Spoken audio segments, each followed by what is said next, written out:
And I think we're live. I haven't gotten the notification yet, but that's classic YouTube. It would help if I had YouTube open. It'd be real nice if YouTube could tell people when I'm actually doing things. We are live. Look at that. Awesome. Welcome back to Sugoi Boyz 47. Just a duo tonight. You have me and Dread. And it's been a little bit. I'm sorry if my voice is a tad gone. I went to a concert this weekend and yelled a lot. But hey, Sweet Pea. Yeah, Dread's good to see you. And I guess we'll do, the typical. This is easy with just two people. Have you been watching or reading anything of late? If so, what would that be? Why do I look so dark on the fucking stream? I don't know. There you go. On the actual Streamlabs, I look fine. This is so weird. Whoa, it's not sure. Whoa. We gotta get the right copyright sponsorship here. StreamYard. I'm sorry. Duck logo for a reason. Duck, go.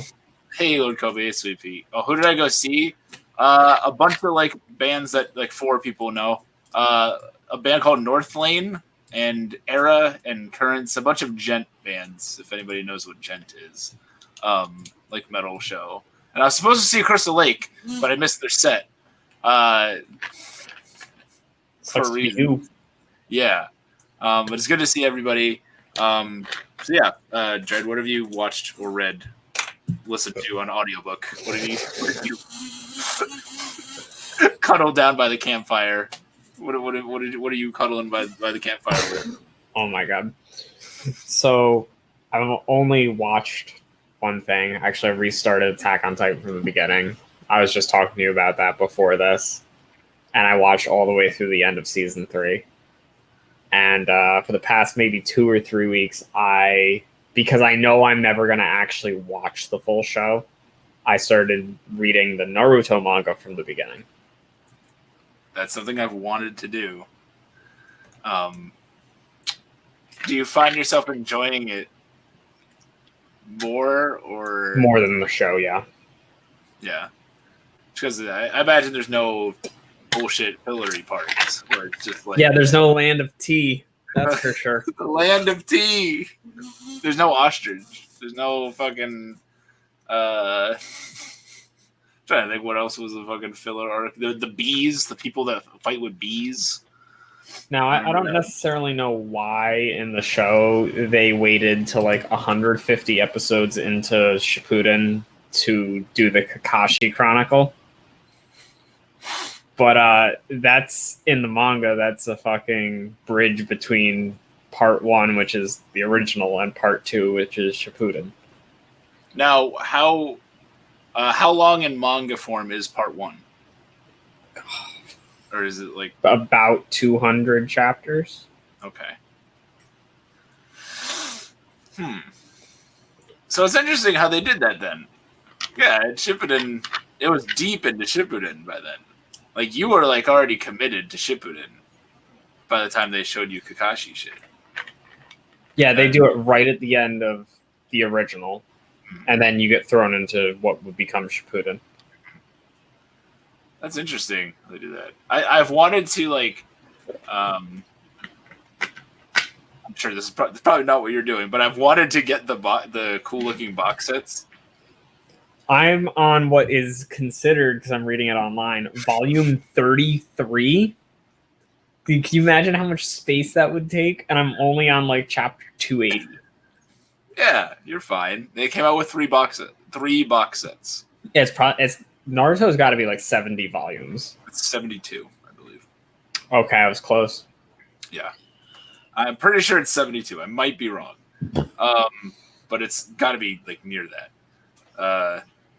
We'll put Boruto right next to it. No. I can't really talk for Boruto because I literally have not watched. I haven't seen this more than 30 seconds. That's more than I've seen. As for what I did watch, well, School Days is done, but You actually watched that? oh my God, a patron of mine and good friend and frequent Sugoi boy named J Chip from the J Chip Show asked me to gauge mine and Harry Lolly's opinion of fucking School Days. So I'm going to be doing a joint. I'm going to be doing a joint podcast with Harry Lolly, where we discuss our thoughts in Sugoi Boys. Hopefully, when my voice is more normal. Because it's weird, Harry Lolly, does when I don't feel well, Harry Lolly doesn't feel well. It's very odd. We're it's like a symbiotic relationship. And I also have to have 7 Red Bulls that day. But so that a couple days ago, that is I kind of want to make the gist of what I'm going to say really in that is it was not good, but there's way worse shit. Yeah. I was pretty satisfied with some of the shit that happens in the last episode. I knew what was going to happen. But I mean, he deserved it, right? He's kind of a piece of shit.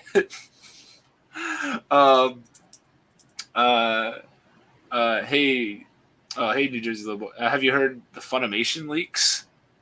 I don't know. I knew people were on Twitter were talking about somebody had tweeted. I think it was Anime Intensity.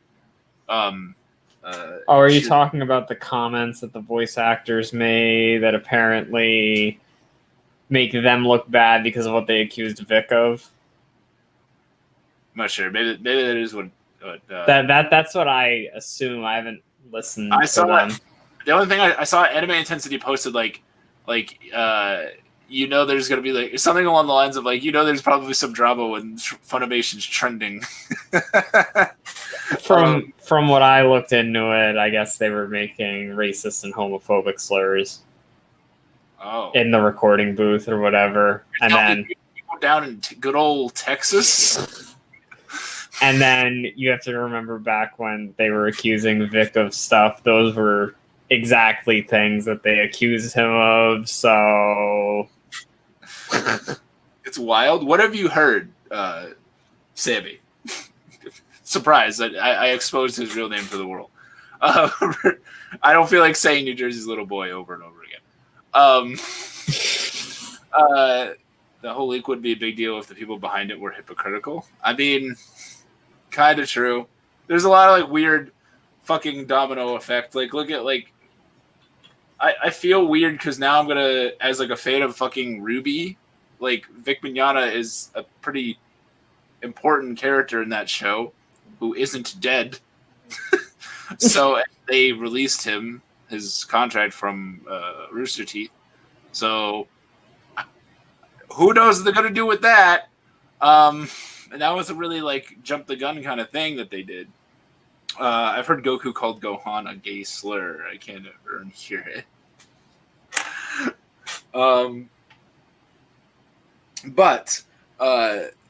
So yeah, School Days. Last episode is great. 11 out of 10.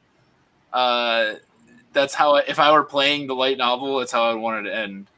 Let's see. Oh, I mean, I guess that happens. Hey, Axel, what a comment to enter in under. I guess that happens. So there's this scene where Goku, so the voice actor for Goku says that to Gohan in the thing, and that just happened. Am I understanding this correctly? School Days is decent, but it's very forced. I don't know if I would use the word decent.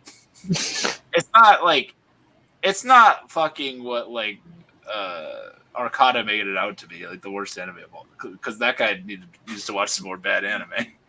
But anybody that's seen fucking Garzy's Wing or fucking what's the shitty Super Kid, those are the worst. The recordings from the late 90s, early 2000s. Okay. But Super Kid's way worse. I mean, you just gotta have that Yamato Takeru no Mikoto. Is this the work of Yamato Takeru no Mikoto?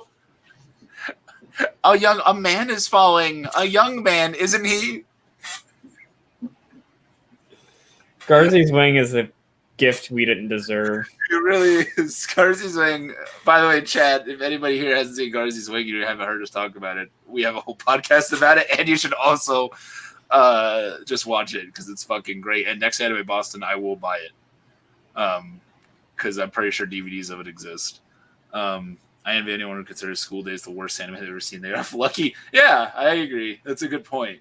In terms of not bad anime, I hadn't watched really anything besides finishing off School Days until this afternoon when I did my routine of Kimetsu no Yaiba, then Dr. Stone, and typically I would also watch Vinland Saga, but the completely legal streaming service that I'm using that I won't name didn't have it yet.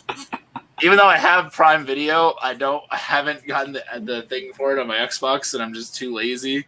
But I have just a constant tab up in the browser on my Xbox of another website, so I just keep that one up for Vinland Saga. But they're really slow in the new episodes.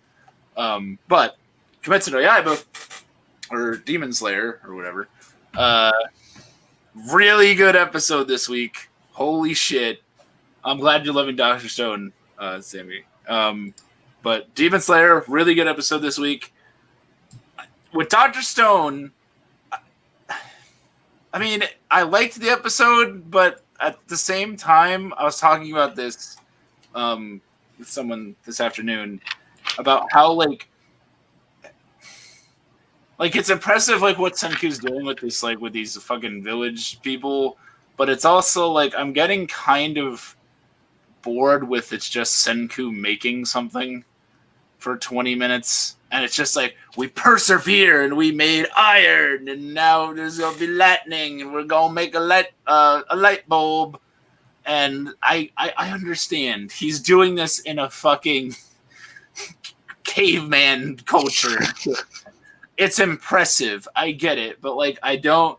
This is what prompted me to talk about like the concepts of like not time skips and like character when you have like character like separation for a while when they come back. So like something like Dr. Stone, for example. I really miss, and I really miss him, but I don't remember his name. Is it Taiju? Taiju. It's Taiju and I remember Yuzuriha.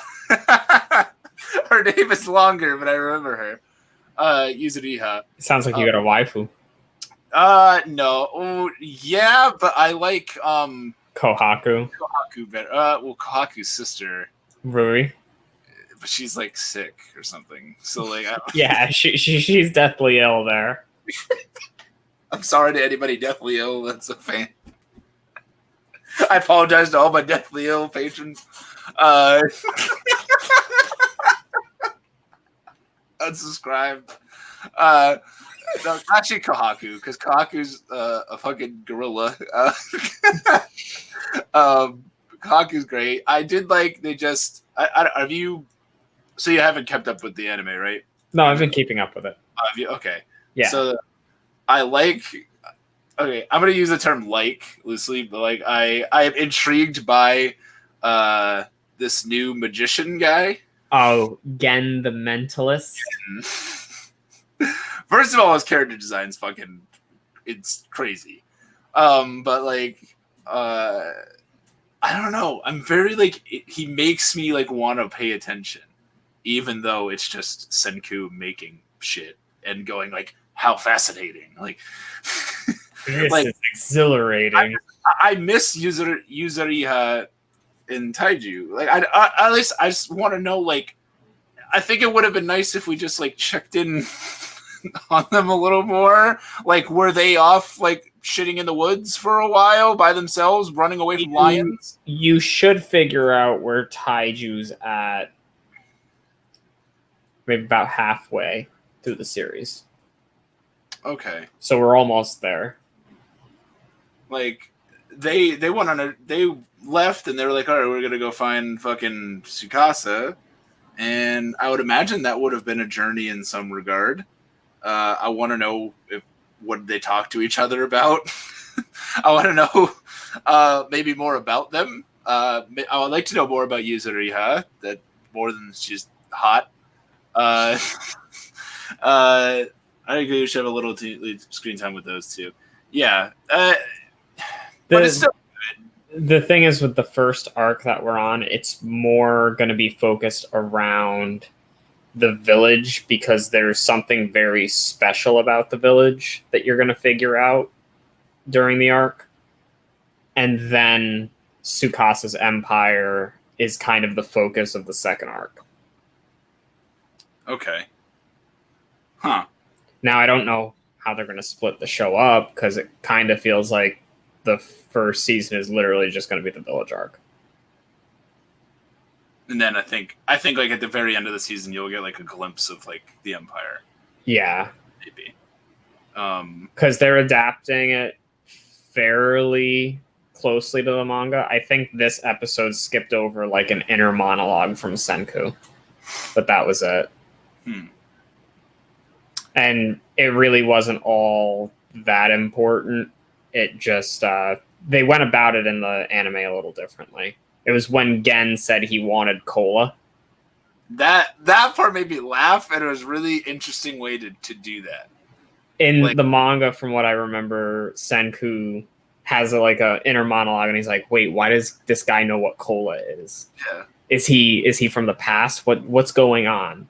Who is he? Oh, I think I remember who that is. That's that guy from that magazine."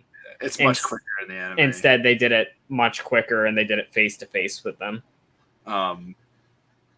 Axel. Yeah, Axel, check out Demon Slayer at some point. That's been really good too. You haven't dove into that at all, right? I haven't touched Demon Slayer, no. It might be just something that I might recommend just powering through once the season's over. It's 2 core. Like once it's over, because I feel like it's also going to end on like a S note, considering it's an ongoing manga. But the anime that blows up Twitter and and shit. No, thanks to Chibi as well. But that's been doing good. But with Dr. Stone, wasn't disappointed by like this week's episode, and I think it's still probably, and the Vinland Saga I haven't seen this week's, to reiterate. And going into the season, I thought Vinland Saga would be the most interesting to me. But Dr. Stone, I think, has sort of taken over that seat, surprisingly. And it's just like, and I'm just getting to a point where I'm kind of just a tad tired of watching Senku make things. It's cool that like we get the other wizards, like world, whatever they call him, sorcerers, sorcerer kid.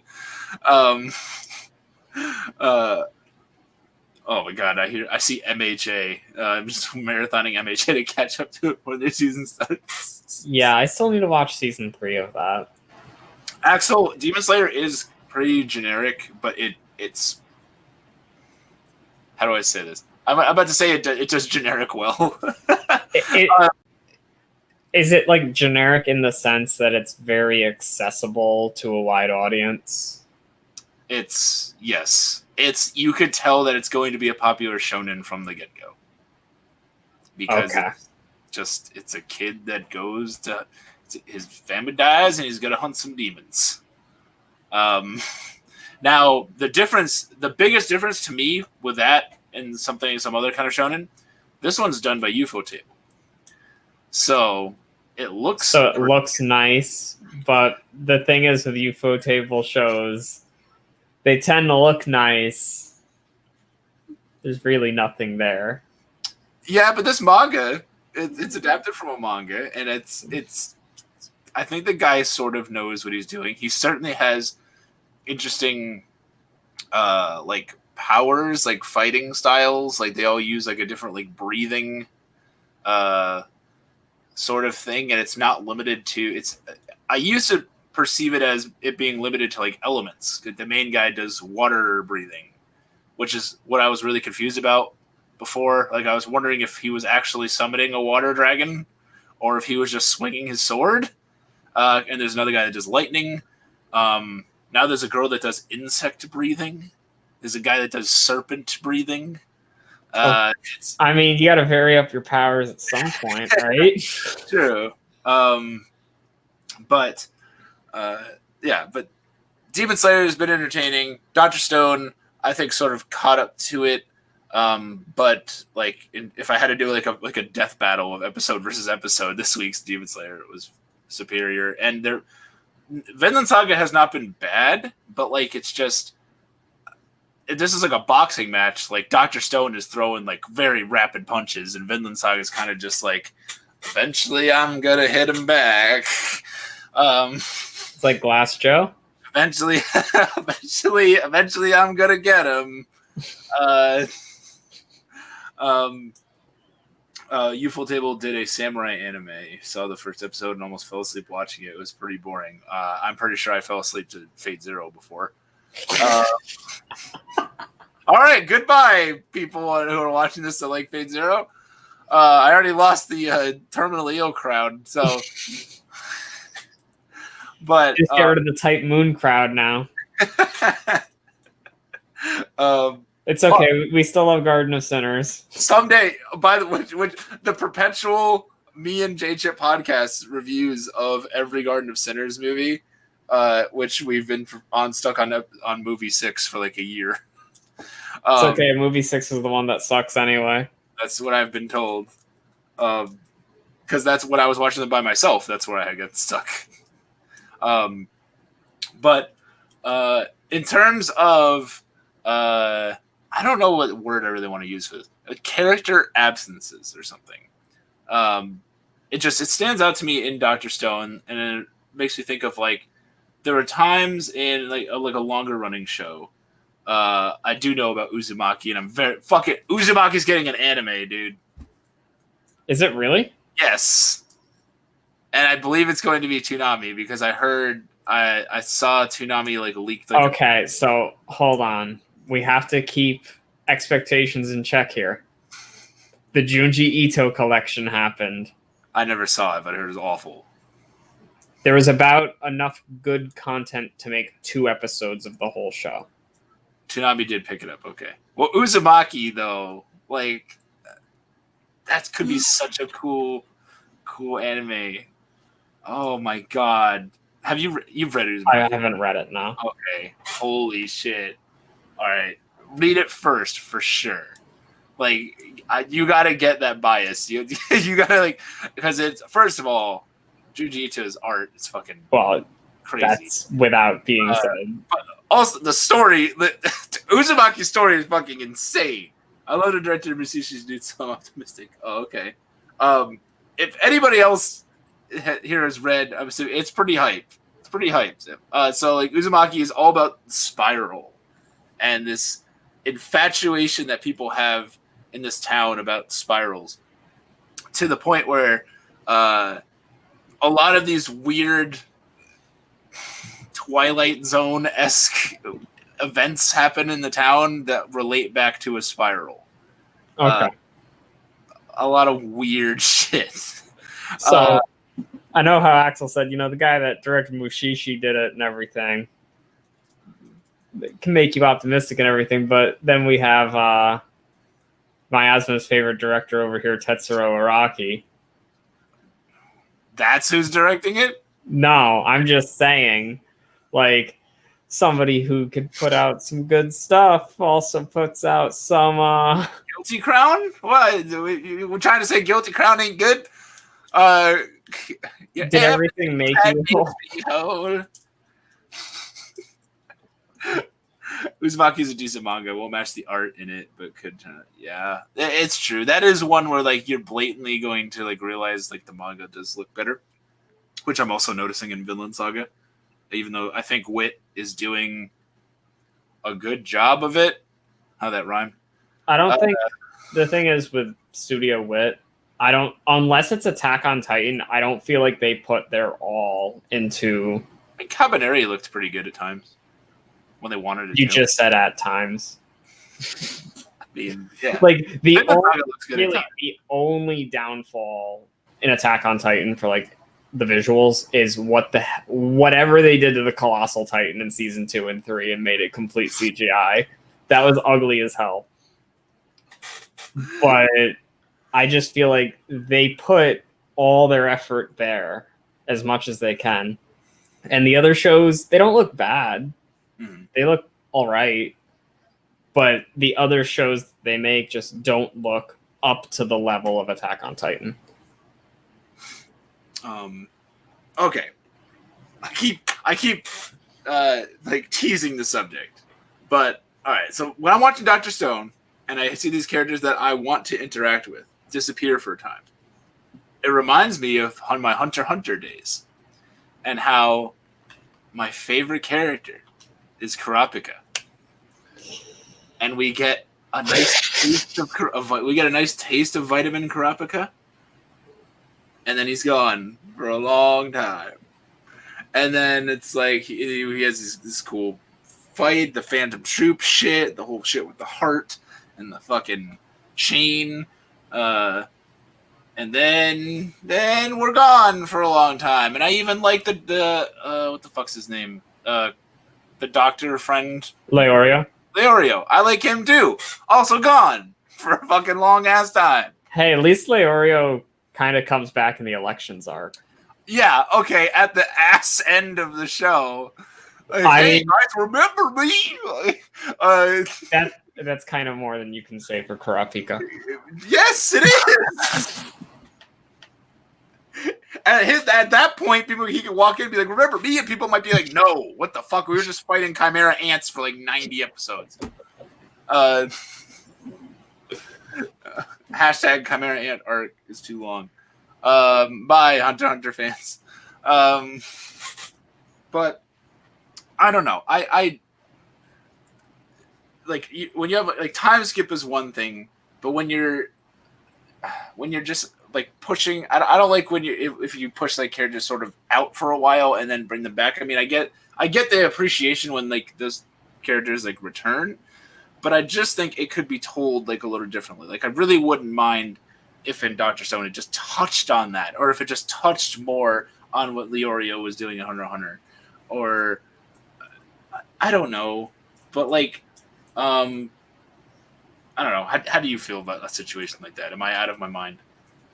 So, I mean, I kind of see where you're coming from with Dr. Stone, and I also see where you're coming from with Hunter x Hunter. I think in Hunter x Hunter's case specifically, that the focus is so heavily on a certain thing that whatever the other characters are doing at that moment probably isn't anywhere near as important. So, like, the Chimera Ant arc in specific, you know, Gon, Kahlua, Moral, Knuckle, all of them. They're fighting this big-ass war, and you're kind of trying to learn about these Chimera Ants, and you're trying to just take all the information they're giving you about these things and trying to understand them. It might be a little jarring if you go off to the side and then Kurapika's having a conversation with Melody about the next Phantom Troop member they're going after, and he makes a hint towards, you know, the Kurta, and then you're going to try to have to remember that throughout the rest of the Chimera Ant arc, which we already know is dense, long and dense. So then whenever that arc comes back around, whenever they pick back up on Kurapika's story with the Phantom Troop, you might have already just forgot what happened. So I think in Hunter x Hunter's case, like, it needs that sole focus on certain areas. Dr. Stone, I think, and it'll make a little more sense when you figure out what Taiju was doing, but I don't think it makes up for not showing their journey to what they were doing,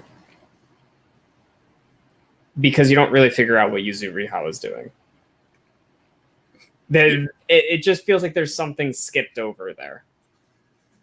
And I kind of have not only like an issue with what they do with Taiju and Yuzuriha, but they kind of do it with Tsukasa too. Like, you'll notice as the series is going, it's a lot of Senku, Senku, Senku. Yeah. And not a lot of Tsukasa. They'll talk about Tsukasa and how he's the bad guy. It's not like Light and L relationship. But you're not going to see much of Tsukasa being the bad guy. You already got it, and that's what you have to go on for most of the show, unfortunately. He was their friend for like 5 minutes. He got them fish. He's insanely good at fishing. I mean, for everything the anime does better than the manga, that would take some major rewriting to fix. Okay. I guess I could kind of see it. But I like what you touched on is like they don't. So like the relationship is not like if you have like protagonist, antagonist, it's not like where you have Light and L, where it's like they're both getting like. You're seeing both sides of to it, right? Yeah. Right. Even something like Code Geass actually did that really well because it was like you had the Lelouch and then you had whatever enemy he was against. Yeah, and then his friend who was. Oh yeah, specifically him and Suzaku. But I think Code Geass did it in such a way where it was pretty much anybody Lelouch was against. Mm-hmm. Like, you would see Lelouch's side of it, but then maybe it was Jeremiah, maybe it was Charles. Any opponent he was at, you would see both of their viewpoints, and you would see them actively clashing. Mm-hmm. And, like, with Tsukasa, it would, as much as I really miss my girl Yuzuriha, it would be nice to get a glimpse of what the fuck Tsukasa's up to, or just more like what he's about, like just because it's he seems like he's doing like fucked up shit, but like I know that he has not making excuses, but there are reasons to what the way he thinks. Like there's a way that there's a reason I'm sure there are, and it does get revealed at the end of the Empire arc. Okay. But I don't think the reveal is particularly strong. Okay. So maybe the mangaka just really likes Senku a lot. I mean, Senku's literally a power fantasy character, just mental instead of physical. Like, he's the Kirito of science. I don't play D&D, but Senku like gets like fucking like whatever like the best role possible, like everything. It was how fascinating. Let me make iron in this fucking crazy world of people are making fucking houses made out of like bamboo. Let me make electricity out of magnets. I love in this week's episode she's like. Also, Light brings up like one of my favorite manga, like Liar Game. Yeah, that's exactly what it does. Every single match in Liar Game, you see not just the viewpoint of Now, the main character, but anybody else that's playing the game with Now. It won't necessarily be one opponent. It may be 4 or 5 different opponents. You'll see all of their mental, like all the stuff they go through in their mind and how each of them arrive to the answer that they get to within the game. It's just certain characters come to better answers than others. Would you say that March comes in like a lion? No, March comes in like a lion goes along with that too. And especially not even like you get whole matches that the main character's not even in, where you have a battle, this mental battle in between these two side characters, and sometimes even like the whole arc, like the entire arc with Shimada. Yeah, I was trying to think of his name. Voiced by my man Kirk Thornton, aka Brandon Heat from Gungrave. I think Galactic Heroes is the best at showing sides, both the Republican Empire and doesn't paint monarchy or democracy in a black and white way. I've only seen 8 episodes of Bunch of the Galactic Heroes perpetually. It's been on 8 episodes for like a long time. Not that it was bad. And I think what you're saying probably is probably justified. But no, he's very justified with what he's saying. The problem with Galactic Heroes, and I don't necessarily like using this as an excuse because good writing can overcome it, but you only have so much time to allot to your characters. But you do see shows that do more in 20 minutes than others do. I think for Galactic Heroes specifically, not only does it have a good writer on staff, but it also has a little extra time to work with that good writer. There's episodes that are 28, 38 minutes as opposed to your traditional 22, 24. And that's just because of the time it came out and when OVAs were a thing. Greatest OVA of all time. I just feel like if you had a comparable writer even today, because of the time constraint, like unless they went for an ONA or something, it would be very hard to match like the very compacted yet deep and detailed characterization that Galactic Heroes has. Another example that I think of that, like, and it doesn't do this in like every arc, but there's just a lot of moments in Eureka 7 where you have, because that's like this crazy action mech coming of age romance sort of thing. And on the opposite side, on the antagonistic side, you have 2 of my favorite characters, Dominic and Anemone, who are working for like the military in the world. And Anemone is basically, the girl is basically like a tool for them. She's very similar to Eureka, and you learn reasons why. In her background, she gets pretty good, almost even more development than Eureka for like a lot of the show. And then Dominic is a member of the military who's like in charge of kind of like watching over her, sort of, and he's in love with her.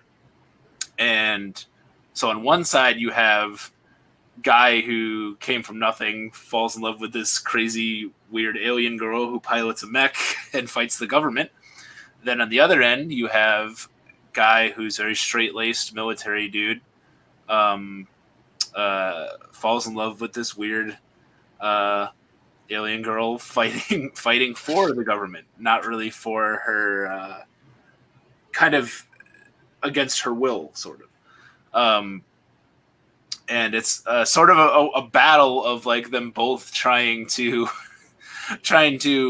figure out what their role is in this crazy world and battle, because they've both been sort of deceived by adults and lied to by the world around them in certain ways, and are still trying to figure out who they are. But they do know that they're in love with this particular girl on either side. Unfortunately, on Dominic's side, he's got the tsundere yandere sort of hybrid girl who doesn't. That sucks to be him. Who doesn't kind of give a fuck about him for a majority. She just wants to kind of get stronger. And then Eureka is fucking crazy busy with what she's doing to really get into romancy stuff for a long time with Renton. So it's kind of this, they're just constantly like chasing this thing on both sides. And it's kind of cool because like you'll have like that show does this is another like I think the show does this well, where it has there's like a whole arc where so Renton joins the Gecko State, the ship that Eureka is on with her anti-government pals. And there's a whole arc where long story short, he gets into a disagreement with the leader of the Gecko State and decides to leave. He has an opportunity to join this other ship, and they treat him a lot nicer, and seems like it would be good there. And things aren't going as well with Erika at that time. So Renton leaves. And he spends this entire fucking arc away from the rest of this like main cast. And it shows kind of like, it shows Erika without Renton. It shows Renton without Erika. And then once they get back, once that arc ends, I just remember it felt so fucking cool that it was sort of back to a norm. Not that the arc was still, it wasn't bad, but it was just like, it made me miss like that connection. That wasn't even a romantic real connection by then. Just that interpersonal relationship that they had. That was right. So I think it did that pretty well. So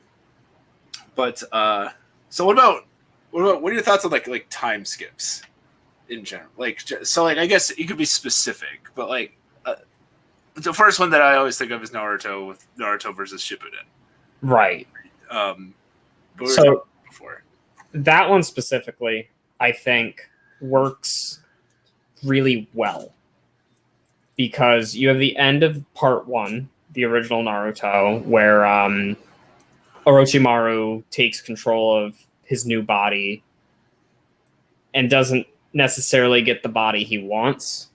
So they kind of put like a limiter on his ability to make him not, oh, well, I want to just jump to Sasuke now.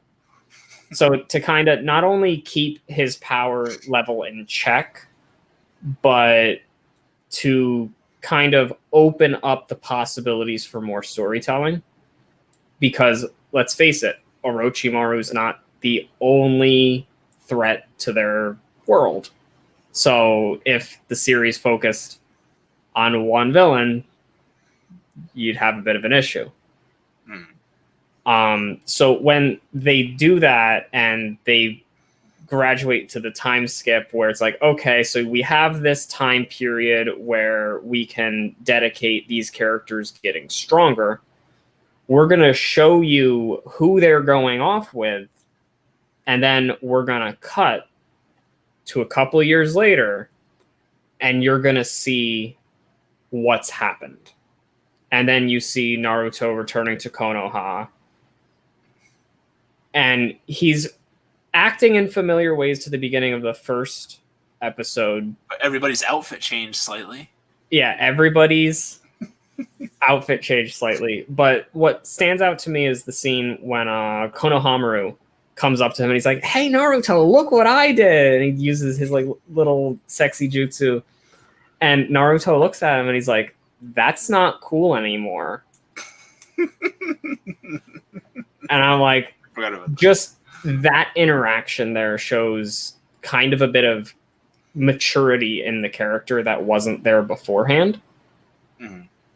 And then there's the little thing of him giving Kakashi the new issue of the Makeout Paradise series. Like all those little interactions that you would be familiar with kind of taken to a new level to show, okay, these characters have matured. Time hasn't just passed and they're the same, which I feel is like where the weaker time skips come in. Like Final Fantasy 15 does this time skip at the very end of the game, and the characters are essentially exactly the same as they were before the time skip. So there's almost no reason. There is almost no reason other than plot convenience. One of the time skip with Yu Yu Hakusho. The Dark Tournament arc. Oh man, that's the most baity comment you've had today. They're like, because I know that's a lot of people's favorite. That's where I'm perpetually stuck in Yu Yu Hakusho, is that Dark Tournament arc. It's weird. It's like what is his name? Is it Tagashi? That's the writer for those, for Hakusho and Hunter x Hunter. For some reason, that guy's arcs, cause debate because they're really fucking long. But I don't know. I don't think there shouldn't be a time skip for Dark Tournament art. I mean, doesn't Three Kings just kind of speed through the tournament anyway? so you don't have to sit through a second tournament arc. I don't know. I haven't gotten to that. Time skips are usually meh. I don't like Kenshin's time skips from Trusted Betrayal to the series. He's so different from who he was before. See, that's a good example. I haven't seen Kenshin, but if your character is vastly different from what they were beforehand, I think that leads to an issue.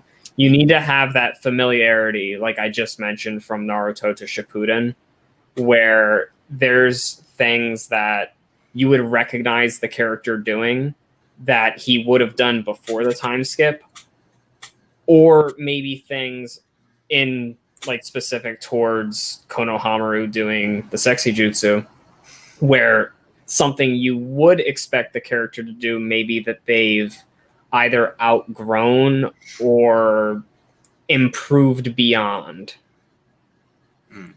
There's a one that specifically ticks me off, and I kind of wish that J-Jup was here, because I think me and him. Have you seen Phantom Requiem for the Phantom? No. Okay. You don't have to. It's a weird show. But there's an arc sort of like toward the end where they introduce basically the guy. It's about like this weird organization that like picks specific people out for reasons they never really explain that well, to basically make them like super hitmen. It's a lot like that Wanted movie with fucking Angelina Jolie. But like, because they have like they're like really good at learning how to kill people fast, even though I'm pretty sure the guy like had some regular fucking Joe Schmo job before. And so he gets pulled into this, and he, through some mission or something, he gets acquainted with this like little girl character. Okay. And they spend some time together. He basically kind of like raises her. I think the family dies or some fucking shit or something. And then like she lives with him for like a bit. And then this other situation happens where like he has to like go into hiding or something. And it makes like the people who try to kill him make him look out to be like sort of like a bad guy. So she like loses like all like sort of like trust for him and stuff. And she's just like this kind like little girl. And then there's like this mini time skip after that. And then it flashes forward where she's like, and this is where it gets like ridiculous. Like I get how her like mental state changes, but like she, within a couple years, she was like a really tiny, like chibi sized girl. She like literally, they talked about this on Podtaku at one point, and this is verbatim with it. They're like, she like doubles in size. She's like a 5'10" motorcycle riding chick who is now a hitman. Very good at it, and is dedicated to and has like no remorse for killing people and shit, and like fucks around with people before it gives them like false hope that they're going to live, and is like a bitch now. And then she finds out that the main dude's alive and she wants to kill him. And she used to be this like kind fucking girl, and they just used this like, oh well, some time had passed, and you know her viewpoints and stuff changed. By the way, she ate fucking like miracle seed for like a month, and she doubled in size. See, like if you do something like that, I think you have to do it in sort of the way Berserk handles it, where if you really want to go down that route, you need to show the character in that state from the beginning, and then show the beginning of that character's story afterwards. Like how in the beginning of Berserk, you see Guts deteriorated the way he is, and then you get Golden Age. You see the story of how he becomes that deteriorated. And then it resumes back at that skipped point. I don't think you can just feasibly skip from, oh, look at this cute little kid, to look at this fucking heartless killer. I want anybody possible to Google image Phantom, Requiem for the Phantom, Cal. Her name is Cal. I had to look it up. Cal. because you'll get both images of her. You'll get tiny little girl Cal, voiced by Brittany Karbowski. It's like a little cute chick, like a little black star. And then you get adult Cal, who looks like... Okay, then. That's what happens. That's Cal. In not that long of a time. I see the teenage edge hit her very well. Oh, and believe me, the animators took every option to show her getting on her motorcycle and off and everything. What the fuck happened to Cal? Yeah, that's exactly my point. And that's actually when the show isn't... It's not awful, but it's not great. And that's like a point where like it really turns to shit is when they introduce Cal, because it's literally like the last like 8 episodes or so. And she's fine when she's like the little kid, because she's sort of like his like connection to like humanity sort of still. But then they go a weird route with it. That's just so weird. And then she wants to kill him. Yeah, that one did it very oddly. I'm trying to think. There's it's not necessarily a time skip, but this always like pisses me off because it's people's perception of a show that I fucking love, and they do this. It handles time weird, and that's with Gungrave. Okay. So I don't know if you've ever checked out Gungrave. No, I haven't.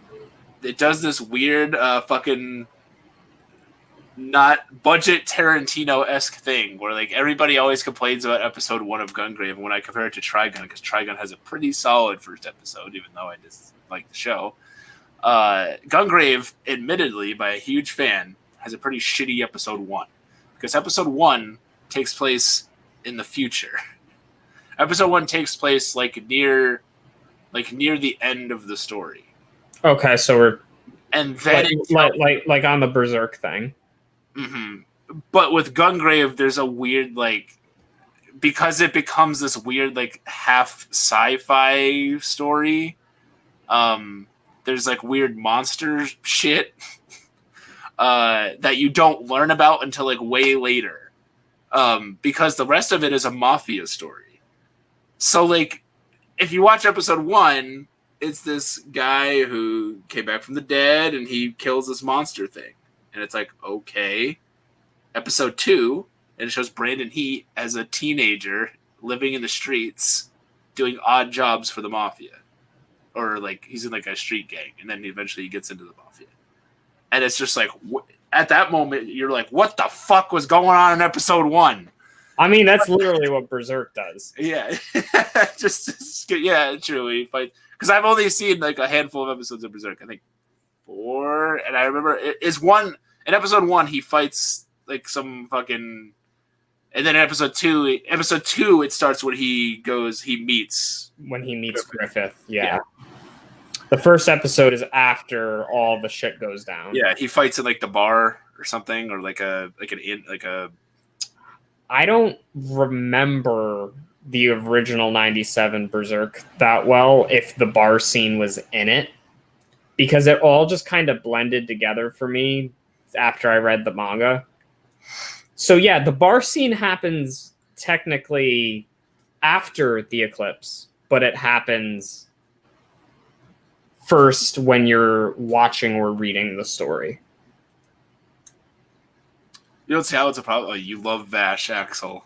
No. There's no loving of Vash in this podcast. I like when Vash is serious and he shoots his guns. I hate Vash every other time he talks or acts or does anything. Another good way to handle it, I think, is kind of how Code Geass does it. Between R1 and R2.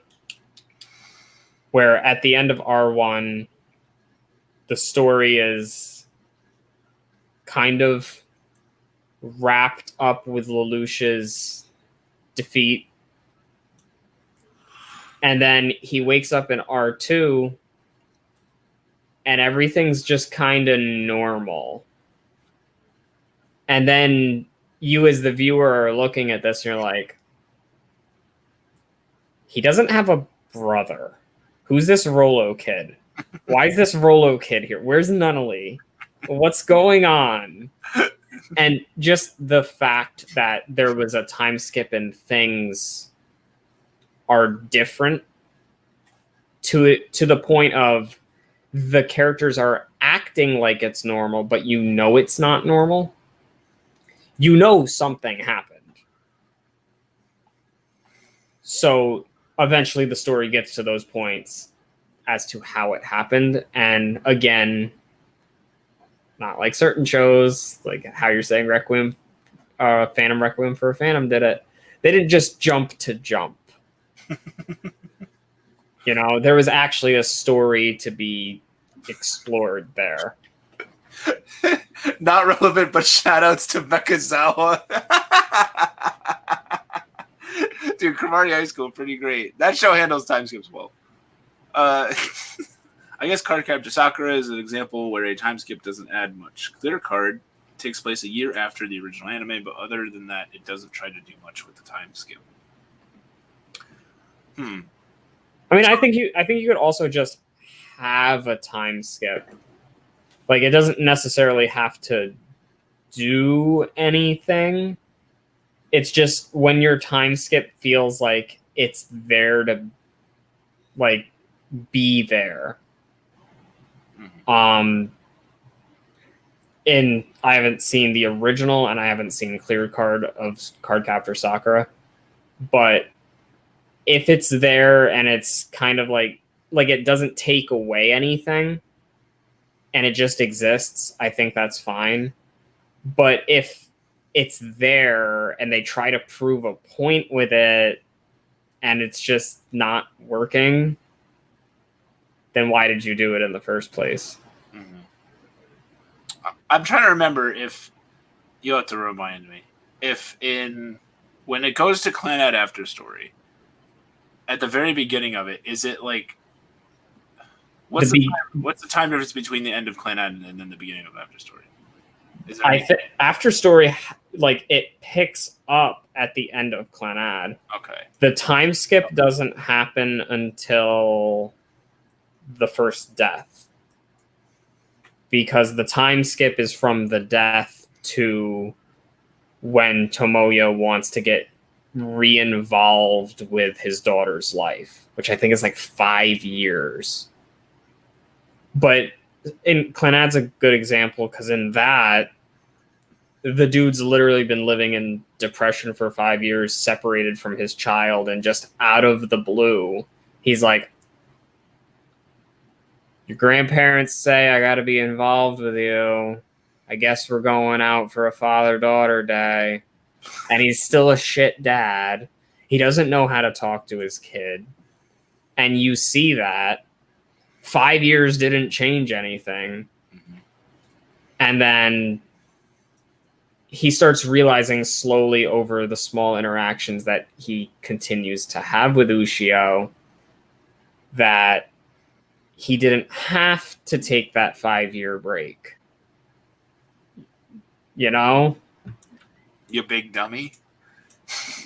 It was... I've been hanging out with your daughter this whole time. Clannad does it in a smart way where the time skip feels more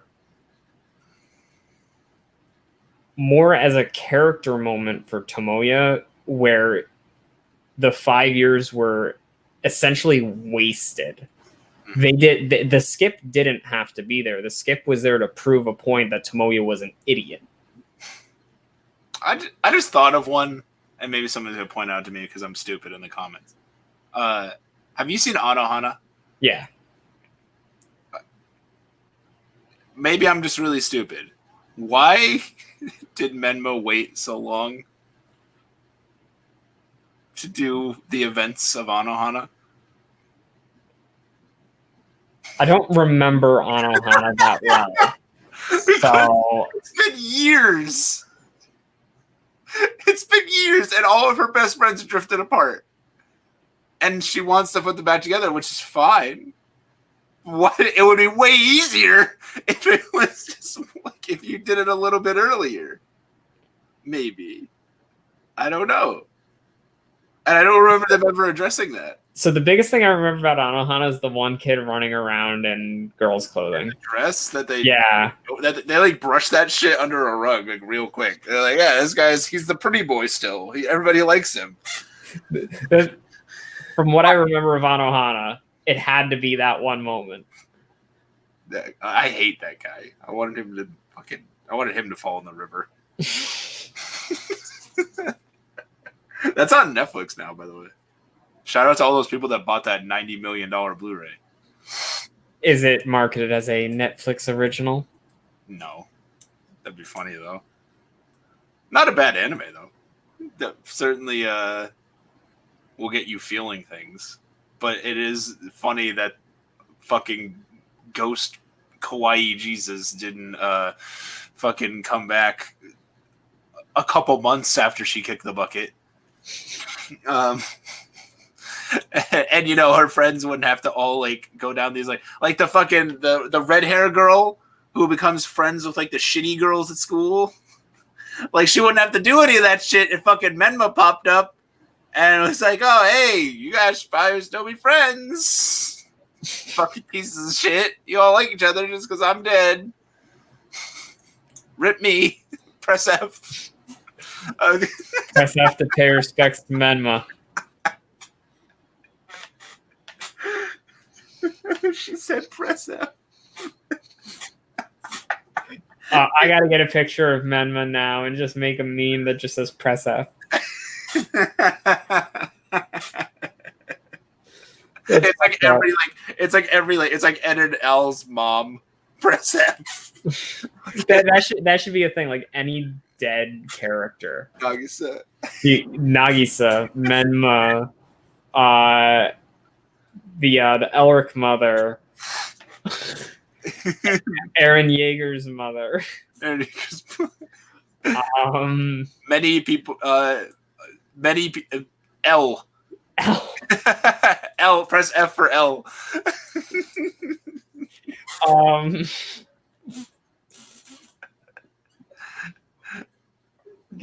Can we just get like an outline of Tsukasa's character? You're Dr. Stone? Yeah, like I'm not saying he dies. I'm just saying because he doesn't get characterized.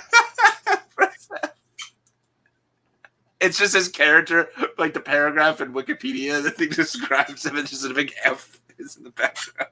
Like a watermark F. It's just over. Just remember Arslan Senki had a time skip. I feel like seeing Arslan as a kid didn't do much for his character other than just show he's still just as ignorant into his teens. That actually makes me think of Vinland Saga, because Vinland Saga technically has a time skip. I mean, if you think about it, a lot of shonen shows do that kind of. You're going to see the main character as a child, and then you're going to see them as a slightly older child. Mm-hmm. I don't know too much about Vinland, but I know you see Thorfinn as a child, and then it skips to him when he's slightly older. Yeah, and the manga the anime feels like it takes more time with it than the manga does, and I think I actually kind of appreciate that in the anime. Well, I think that the manga looks better, and I think kind of the characters sort of feel like they come off more interesting in the manga for whatever reason. I think that the anime did. People were saying it can be kind of slow, but I kind of like how it's sort of in the anime. It feels more because like Thorfinn, obviously, so like he becomes part of this like group, this like fucking vagabond group of basically pirates, and as a kid, and then he's there years later because it's his vow to kill the captain guy, and he obviously can't do it when he's a little kid. So, but he has nowhere else to go, or he refuses to go anywhere else, rather. So that's interesting because the two that I wanted to bring up specifically, all kind of are like that, but there's one that's kind of an outlier. Like, so he has like this Thorfinn, from what you're saying, kind of has this thing when he's a kid where he gets in his mind where revenge is kind of the direction he wants to go. It is literally the only thing he wants. So I find it interesting that we see these characters in a state where something like revenge is driving them, especially at like such a young age, because as you get older, you realize that revenge is kind of petty and useless. And I'm going to assume that because they age Thorfinn up, that he begins to realize that at some point. It's weird to talk about that with Vinland because there's another event that happens in like the 5th book that very much changes Thorfinn's outlook on things, and it leads to another smaller time skip. Okay. And a very stark change in Thorfinn's character and even his like setting. And it's a fucking amazing thing in the manga that it does it again because it's also really like unexpected. But like events happen where like it just goes to like it goes, and also it's a recurring theme in it. He dreams about his father. So fucking spoiler alert, like the first fucking 2 episodes, but I think everybody knows this. Is fucking Thorfinn's dad was this guy Thor's, and he's this badass, and Askeladd, the leader of the pirates, kills the dad. And dishonorably. They agree to a duel where it's 1-on-1. And Askeladd's about to lose. But his like second in command grabs Thorfinn and puts a knife up to his throat, and Thor stops. And when Thor stops, he makes a bargain with Askeladd, and he says, "Let the kid go, and you can bring my head to the guy that wants him." And so all of his men fire arrows at Thor's, and they kill Thor's. And so Thorfinn vows with every fucking fiber of his being to kill him the rest of his life, to kill him, even if it means living on his ship, working for him essentially, because he becomes a killer by being with Askeladd. And so he keeps having these like dreams about where Thor's the dad comes up to him and tells him, like, he repeats the same phrases. He says like, it's like, no man really has enemies. You don't have to fight anybody. You don't have to kill anybody. But he's like, you're my son, so you're probably going to be stubborn and you have to learn it on your own. And he says this to him several times, and Thorfinn kind of, I guess, ignores it. But so, I think by the sound of it, that plays into like the immaturity of the character. Yeah. Because he ignored those words and he's driven by revenge. Yeah, he's just tilted. Now, I don't know how far along Vinland is. I'm just saying maybe in the future, Thorfinn will come to this realization that revenge isn't necessarily what he expected it to be. Because the other character I'm thinking of is Eren Yeager. Mm-hmm. Where at the very beginning of Attack on Titan, he has a very similar experience to Thorfinn where his mother gets killed.